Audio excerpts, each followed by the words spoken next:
Baik, pada hari ini saya akan melakukan paramedic primary survey. Di sini sesuai dengan skenario 1, seorang perempuan berusia 60 tahun datang dibawa ke UGD dengan keluhan tidak sadar sejak 2 jam sebelum MRS. Riwayat batuk lama yang sulit sembuh. Di sini saya akan melakukan primary survey dan sampaikan diagnosis kerja sesuai hasil primary survey yang didapatkan dan melakukan tata laksana awal pada pasien tersebut. Di sini yang pertama saya akan melakukan penilaian primary survey pada pasiennya. Yang pertama saya akan memperkenalkan diri dan melakukan evakuasi terlebih dahulu. Kemudian saya akan melakukan persiapan dengan memakai APD minimal sarung tangan.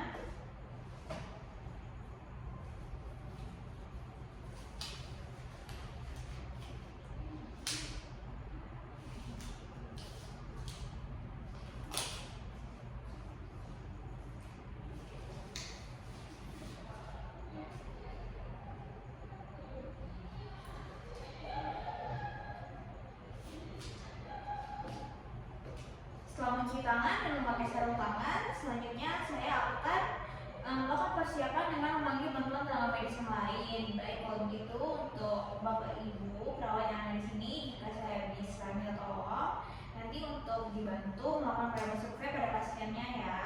Selanjutnya kita akan melakukan penilaian, di mana saya akan melakukan pemeriksaan kesadaran dengan cepat melalui metode alat verbal pain on-responsive pada pasien ini. Pada pasien ini pasien tidak sadar, maka dari itu risiko untuk pain. Kemudian kita akan periksa airway-nya mulai dari loop di sini tanpa gerakan dada. Kemudian listen, ada suara nafas namun ada tambahan suara snoring dan breathing. Terus feel-nya terasa hembusan nafas.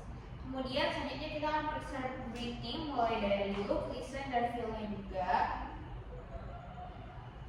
Di sini untuk loop dari breathing-nya sendiri gerakan dadanya tampak simetris. RF 10 kali per menit, SPO2 80% dengan udara ruang.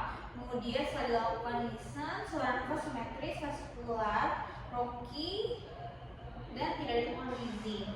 Terus kemudian untuk feel-nya terabat trachea di tengah, palpasi gerakan dadanya juga simetris, bisa dirasakan di sini perkusinya sonor. Kemudian saya akan melakukan pemeriksaan circulation dan melihat apa terjadi hemorrhage pada pasien ini. Akal teraba hangat kering, merah, CRT kurang dari 2 detik, nadi 80 kali per menit, dan tadi setelah dilakukan pemeriksaan tekanan darah hasilnya 140 per 80 mmHg. Kemudian dilakukan pemeriksaan disability, dilihat neurologi examination dan prevention secondary brain injury.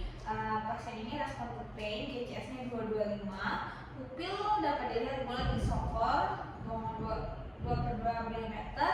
Refleksi cahaya positif, normal, kesan tidak didapatkan hemiparase. Kemudian juga bisa dilihat exposure-nya, environment and presentation-nya, hipotermia suhu sekitar 38,1 Celsius. Kemudian kita melakukan penilaian diagnosa kerja, di mana pada kasus pasien ini dilihat bahwa pasien tersebut terjadi penurunan kesadaran dan obstruksi jalan nafas parsial karena tadi kan ada suara gangguan pada jalan nafasnya.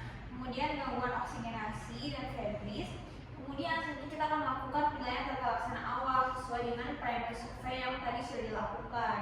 Baik, untuk tata laksana awalnya untuk airway tentunya pasti harus bebaskan jalan nafasnya dengan menggunakan NPA. Kemudian untuk breathing-nya nanti akan diberikan masker oksigen NRM 4-10 lpm jika membaik bisa diturunkan hingga nasib manula dengan target SPO2-nya 94-98%. Untuk circulation-nya nanti bisa dipasang IV line. Juga untuk disability-nya tentunya pertahankan airway breathing dan circulation-nya terlebih dahulu. Untuk exposure dan environment-nya regulasi suhu karena tadi suhunya naik, bisa dengan non-farmakologis dengan blanket kedingin atau kompres, dan untuk tata farmakologisnya bisa dengan paracetamol